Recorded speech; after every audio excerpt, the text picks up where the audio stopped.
السلام ان کی گستاخی سرزد نہ ہو۔ یہ مقدمہ دوم ہے ہمارا آج کی گفتگو کا، کہ نبی ہونے کے لیے جیسے مرد ہونے کی شرط ہے ویسے مسلمان ہونے کی بھی شرط ہے کہ اس کا توحید باری تعالیٰ پر کامل اکمل اور مکمل یقین ہو، اور اس کے ساتھ ساتھ جو کچھ اس پر نازل ہو رہا ہے اس پر کامل یقین ہو کہ یہ اللہ تبارک و تعالیٰ کی طرف سے ہے، اور جو اس پر نازل ہو رہا ہے اس کا کما حقہ علم بھی رکھتا ہو۔ تین چیزیں: پہلی مسلمان بھی ہو، جو نبی ہونے کا دعویٰ کر رہا ہے مسلمان ہو۔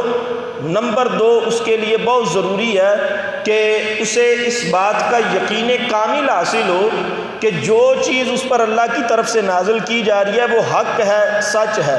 اور تیسری بات، جو اس پر نازل کیا جا رہا ہے وہ اس کا علم بھی رکھتا ہو، وہ اس کا علم بھی رکھتا ہو کہ جو چیز مجھ پر نازل ہو رہی ہے یہ اس بارے میں ہے۔ یہ نہیں ہے کہ کہہ دے کہ مجھے بعض چیزوں کی سمجھ نہیں آ رہی، بعض چیزوں کا علم نہیں ہے، تو صاف پتہ چل جائے گا کہ وہ اپنے دعویٰ میں جھوٹا ہے، وہ اپنے دعویٰ میں جھوٹا ہے۔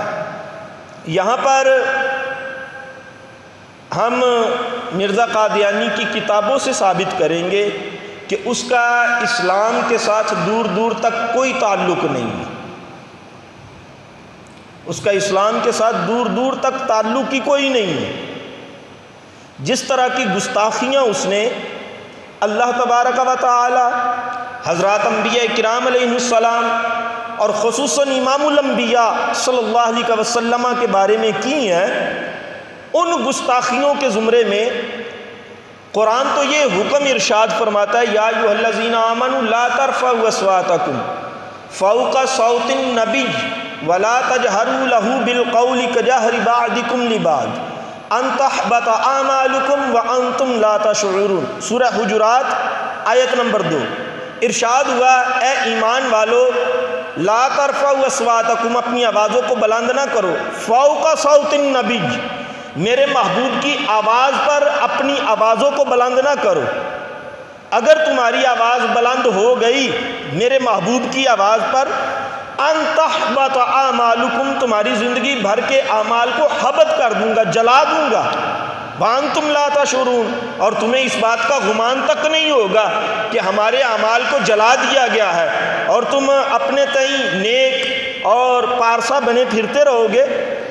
صرف جرم اتنا کیا، قرآنک آئیڈیالوجی کے تحت جرم اتنا کیا کہ محبوب کی آواز پر اپنی آواز کو بلند کر لیا تو بندہ اسلام کے دائرے سے نکل گیا، مرتد ہو گیا، اس کا اسلام کے ساتھ تعلق ہی کوئی نہیں باقی بچا۔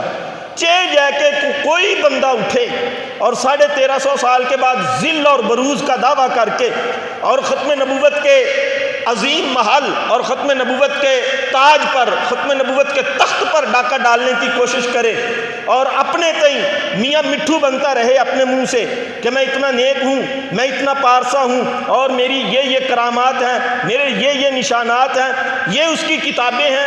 ان کتابوں کے حوالے سے لکھنے والا وہ، چھاپنے والا ان کا پریس، کاغذ ان کی کمپنی کا، اس کی جلد انہوں نے کی، لکھنے والا وہ، اور ان کتابوں کی روشنی میں دیکھتے ہیں کہ اسلام کے ساتھ اس کا کتنا تعلق تھا۔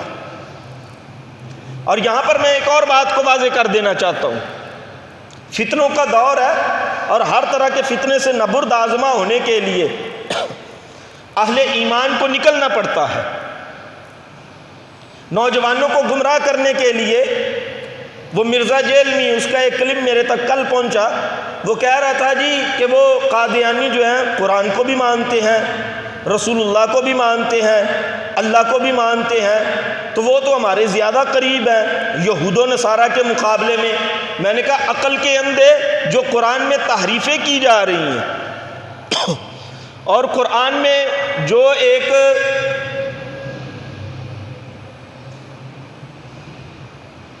قرآن میں تحریف و تبدل کا جو ایک طوفان برپا کیا ہوا ہے، اور قرآن مجید فرقان حمید کی آیات کو مروڑ تروڑ کر مرزا قادیانی پر جو وہ فٹ کرتے ہیں، وہ تمہیں نظر نہیں آتا؟ وہ تمہارے عقل میں نہیں آتا کہ وہ قرآن کو بھی مانتے ہیں، وہ حدیث کو بھی مانتے ہیں؟ تمہیں یہ بات سمجھ نہیں آتی کہ قرآن مجید فرقان حمید کی جو آیات ہیں وہ یا مکی ہیں یا مدنی ہیں؟ آپ دیکھیں نا، قرآن مجید کھول کر دیکھیں تو ہر سورت کے شروع میں لکھا ہوتا ہے یا تو یہ آیت مکی ہے یا یہ آیت مدنی ہے، ان کے علاوہ اور تیسری کوئی چیز نہیں ہے۔ یا تو وہ آیت مکی ہے یا وہ آیت مدنی ہے، وہ آیت مکہ پاک میں نازل ہوئی ہے یا وہ آیت مدینہ پاک میں نازل ہوئی ہے۔ توجہ میری طرف رکھیں، میں ایک خاص بات آپ تک پہنچانا چاہ رہا ہوں۔ وہ آیت یا تو مکہ میں نازل ہوئی یا مدینہ میں نازل ہوئی، وہ سورت یا تو مکہ میں نازل ہوئی یا مدینہ طیبہ میں نازل ہوئی، اس کے علاوہ اور کوئی تیسرا ہمیں اس کا نظر نہیں آتا شان نزول کہ وہ آیت بدر میں نازل ہوئی یا وہ آیت طائف میں نازل ہوئی، وہ آیت احد میں نازل ہوئی۔ ہمیں ایسا کوئی منظر نہیں ملتا، حالانکہ حضور مکہ میں تشریف فرما تھے تو قرب کے قبائل میں تشریف لے کے جاتے تھے، آیات کا نزول وہاں بھی ہوتا رہا، لیکن آیت کا شان نزول مکی۔ اسی طرح حضور مدینہ پاک تشریف لائے، آپ بدر میں تشریف لے کر کے گئے، آیتیں قرآن کی وہاں بھی نازل ہوئی۔ آپ احد کے پہاڑ پر تشریف لے کر کے گئے، آیتیں قرآن کی وہاں پر بھی نازل ہوئی، لیکن لکھا مدنی جاتا ہے۔ وجہ یہ ہے کہ یار کے آستانے کے ساتھ بات منسلک ہوتی ہے کہ محبوب کا گھر، محبوب کا آشیانہ، محبوب کا آستانہ، غریب نواز، محبوب کا دولت قدہ مکہ میں ہے، آیت کہیں بھی نازل ہو تعلق مکہ کے ساتھ ہوگا۔ حضور کا آستانہ عالیہ، حضور کا دولت قدہ، حضور کا جناب والا عظیم رہن سہن وہ مدینہ پاک میں ہے، آیت بدر میں نازل ہو، آیت احد میں نازل ہو، آیت حنین میں نازل ہو، آیت احزاب میں نازل ہو، شان نزول مدینہ آئے گا۔ تو آیتیں یا مکی ہیں یا مدنی ہیں۔ اب وہ لوگ جو کہتے ہیں قرآن کو تسلیم کرتے ہیں اور قرآن کو مانتے ہیں اور رسول اللہ کو بھی مانتے ہیں، احادیث کو بھی مانتے ہیں، وہ ہمارے زیادہ قریب تر ہیں، تو ان پر شدت نہ کی جائے۔ یہ تذکرہ کتاب ہے، پہلا حوالہ دے رہا ہوں کہ وہ قرآنی آیات میں اور قرآن پر کتنا یقین رکھتے ہیں اور قرآن پر کتنا ان کا ایمان ہے اور قرآن کو کس انداز میں تسلیم کرتے ہیں۔ یہ کتاب ہے تذکرہ، مرزا قادیانی کی لکھی ہوئی کتاب، یہ تذکرہ کتاب ہے اور اس کا صفحہ نمبر 59، 59 نمبر صفحہ، تذکرہ کتاب 59 نمبر صفحہ۔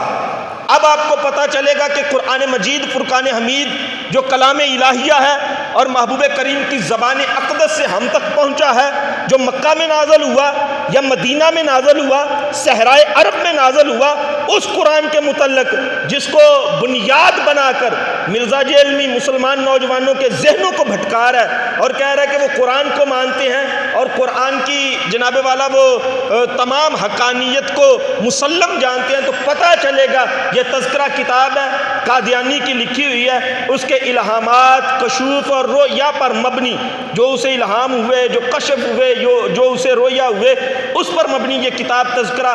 اس کا صفحہ نمبر 59 ہے، قرآن مجید کے بارے میں اپنی ہرزہ رسائی کرتا ہے اور کہتا ہے کہ انا انزلناہ قریبا من القادیان، یہ وہ قرآن ہے جو ہم نے قادیان کے قریب نازل کیا۔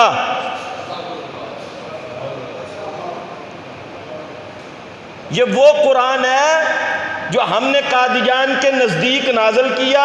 وَبِالْحَقِّ أَنزَلْنَاهُ وَبِالْحَقِّ نَازَلَ، اور ضرورت حقہ کے ساتھ اتارا ہے اور بضرورت حقہ اترا ہے۔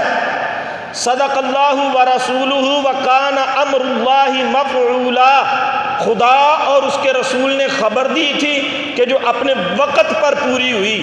مطلب اس کا یہ ہے کہ جس قرآن کو بنیاد بنا کر آپ کہہ رہے ہیں کہ وہ قرآن مجید پر ایمان رکھتے ہیں، یہ ان کی کتاب سے میں نے ثابت کیا ہے کہ وہ اس قرآن میں تحریف و تبدل کے قائل ہے، اور تحریف حرفی بھی کرتے ہیں، تحریف معنوی بھی کرتے ہیں، تحریف لغوی بھی کرتے ہیں، اور کہتے ہیں کہ یہ تو وہ قرآن ہے جو قادیان کے قریب نازل ہوا۔ استغفر اللہ۔ اور آپ نوجوان ذہنوں کو بھٹکا رہے ہیں اور کہہ رہے ہیں کہ جناب والا کہ آپ نوجوان ذہنوں کو بھٹکا کر ثابت کیا کرنا چاہ رہے ہیں؟ وہ قرآن مجید فرقان حمید جس کی خبریں اللہ تبارک و تعالیٰ کے محبوب نے ہمیں عطا فرمائی، اور وہ قرآن مجید جو محبوب کے لبہائے مبارک سے ہمیں عطا ہوا، اور محبوب نے جس پر مہر ثبت عطا فرمائی کہ یہ قرآن ہے، یہ وحی مطلوع ہے، اس وحی کو تلاوت کیا کرو، یہ قرآن ہے، اور جس قرآن کی محافظت پر صحابہ کرام اور اہل بیت اطہار کی زندگیاں لگ گئیں، اسلاف کی زندگیاں گزر گئی جس قرآن کی محافظت پر، اس قرآن مجید فرقان حمید کے بارے میں جو حرزہ رسائی کر رہا ہے وہی کتاب تذکرہ، اور صفحہ اس کا ہے 548۔ یہ لکھا ہوا ہے، کہتا ہے وہ کہ قرآن شریف خدا کی کتاب اور میرے منہ کی باتیں ہیں۔ استغفر اللہ۔ اب ایسے شخص کو جو قرآن مجید فرقان حمید کی حقانیت کو چیلنج کر رہا ہو،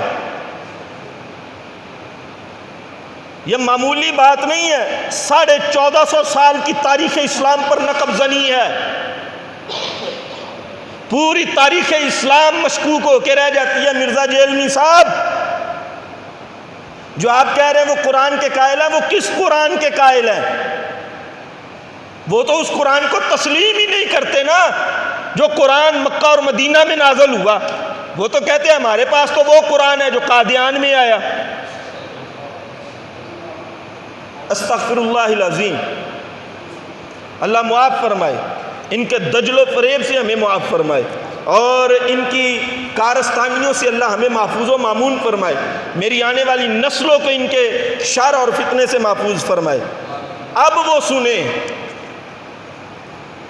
اب میں نے یہ بات ثابت کی اس کی کتابوں سے کہ جو قرآن 30 پاروں کی شکل میں مجلد الحمد سے لے کے بالناس تک ہمارے گھروں میں، ہماری مسجدوں میں، ہماری دکانوں پر، ہمارے بچوں کے مکتبوں میں، ہمارے مدرسوں میں، ہمارے کالجز، یونیورسٹیز، سکولز میں، اور ہمارے بچوں کے سینوں میں محفوظ ہے، وہ اس قرآن کے قائل نہیں ہے۔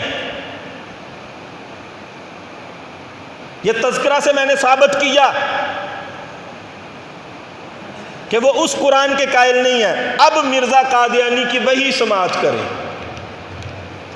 یہ جلد نمبر 21 ہے روحانی خزائن کی، اور اس کا صفحہ نمبر 104 اور 105 ہے۔ 104 اور 105 نمبر صفحہ، 104 اور 105 نمبر صفحہ، جلد نمبر 21 روحانی خزائن۔ اب اسے جو وحی اتر رہی ہے نا، اس کے فرشتے کا نام تھا ٹیچی ٹیچی۔ اس کے فرشتے کا نام کیا تھا؟ ٹیچی ٹیچی، ٹیچی ٹیچی۔ آپ گھبرائیں نہیں، ثابت میں نے کرنا ہے، ثابت میں نے کرنا ہے۔ جب میں اس محاذ پہ کھڑا ہوں تو کئی راتوں کی نیند میں نے قربان کی ہے، کئی راتوں کی نیند قربان کر کے تو میں یہ محاذ کھول کے بیٹھا ہوں، ایسے نہیں کھول کے بیٹھا، سنی سنائی بات نہیں ہے۔ ایک اس کا فرشتہ تھا ٹیچی ٹیچی، اور ایک تھا یلاش، اللہ کے نبیوں پہ وحی لے کے آنے والا جبریل، جس کے بارے میں اللہ فرماتا ہے وہ روح الامین ہے، وہ خطا نہیں کھاتا، جو اپنے 600 پروں کو کھولے تو مشرق اور مغرب کو اپنے جلاؤ میں لے لیتا ہے۔ اللہ کے نبیوں پر وہ فرشتہ نازل ہوا جو رب کا منتخب کردہ فرستادہ ہے، وہ وحی لے کے نازل ہوا۔ اور ادھر قادیان میں 1350 سال کے بعد کون آ رہا ہے؟ ٹیچی ٹیچی۔ کون آ رہا ہے؟ جناب یلاش آ رہا ہے، اور وحی کیا لے کے آ رہا ہے؟ وحی سنو، وحی وہی سنو، یہ ہے روحانی خزائن جلد نمبر 21 صفحہ 104 105، مرزا قادیانی کی لکھی ہوئی. کہتا ہے براہین احمدیہ میں مندرج ہے جیسا کہ اللہ تعالیٰ فرماتا ہے. اب یہ وحی ہوگی نا، اللہ فرما رہا ہے. کہتا ہے اللہ نے فرمایا آئی لو یو، یہ اس کی وحی ہے. کہتا ہے I love you, I shall give you large party of Islam, I shall give you large party of Islam. آپ کو سمجھ نہیں آئی کہ یہ جو وحی آ رہی ہے یہ انگریزی میں کیوں آ رہی ہے؟ آپ سمجھے نہیں ہے. یہ وحی انگریزی میں اس واسطے آ رہی ہے کہ نبوت انگریز سے ملی تھی. نبوت انگریز سے ملی تھی. سیالکوٹ اسسٹنٹ کمشنر کے آفس میں معمولی جاب کرنے والے 3 شخصوں کا انتخاب ہوا. ان کا امتحان لیا گیا اور اس امتحان میں اول نمبر پایا قادیان کے کانے نے. اب جب نبوت انگریز سے مل رہی ہے تو وحی بھی تو اسی کی زبان میں آئے گی. اللہ نے نبوت عطا کی محبوب کو تو وحی دی عربی میں، عربی میں وحی دی. اور ایسے ہی نہیں فرما دیا، فرمایا اس پہ مہر ثبت ہے، لے کے آنے والا بھی امین ہے، جو عطا کرنے والا ہے وہ رب العالمین ہے، جو لے کر آنے والا ہے وہ روح الامین ہے، اور جس کے قلب اطہر پر نازل ہو رہی ہے وہ رحمت للعالمین ہے.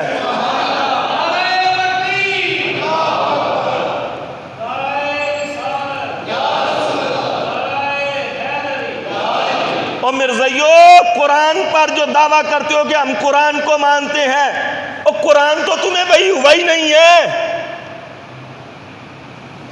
یہ تمہاری کتاب میں ہے، تمہیں تو وحی ہو رہا ہے آئی لو یو، تمہیں تو وحی ہو رہا ہے I shall give you large party of Islam. اس کی تلاوت کرو، اس کو دن رات پڑھو. جو محبوب کریم پر نازل ہوا ہے قرآن وہ پڑھنے کی اجازت نہیں دیں گے اس وقت تک جب تک محبوب کے قدموں میں نہیں آ جاتے.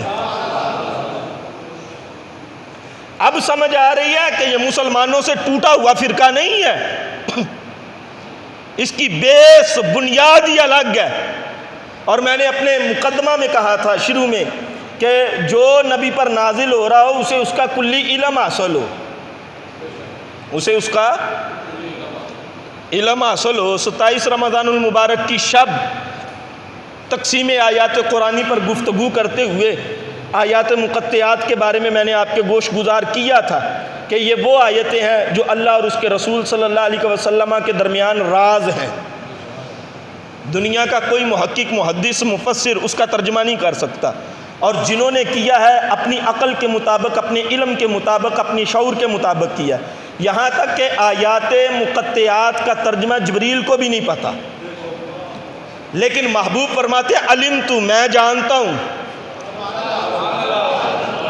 علمت میں جاننے والا ہوں، میں جان گیا ہوں، میں جانتا ہوں. وجہ فرمایا اس واسطے کہ جس نبی پر یہ قرآن کا نزول ہو رہا ہے نا، زمانے والے اس آیت کے معنی سے اور مفہوم سے بے خبر ہو سکتے ہیں، نبی اس آیت سے بے خبر نہیں ہو سکتا. کیوں؟ نبی کو اللہ وہ علم عطا فرماتا ہے کہ محبوب جو ہم نے آپ پر نازل کیا ہے یا دیگر انبیاء پر نازل کیا ہے، انبیاء اس کا علم رکھتے ہیں، اس کو جانچنے والے ہوتے ہیں، اس کی تمام کلیات اور جزیات سے واقف ہوتے ہیں. لیکن ادھر قادیان کا جو جھوٹا لائن دجال ہے، پہلے صفحے 104 صفحہ جلد نمبر 21 روحانی خزائن، کہتا ہے کہ جو وحی ہوئی آئی لو یو یا I shall give you large party of Islam, یہ انگریزی میں وحی ہوئی. 105 نمبر صفحہ میں کہتا ہے اور پھر دوسری پیش گوئی انگریزی زبان میں ہے. سنتے جانا۔ دوسری پیش گوئی انگریزی زبان میں ہے اور میں اس زبان سے واقف نہیں، میں اس زبان سے واقف نہیں۔ یہ بھی ایک معجزہ ہے جو اس زبان میں وحی الہی نازل ہوئی کہ میں تم سے محبت کرتا ہوں، میں تمہیں ایک بڑا گروہ اسلام کا دوں گا۔ اب اپنے دعوے میں خود باطل ہوا یا کہ نہیں؟ خود جھوٹا ہوا کہ نہیں؟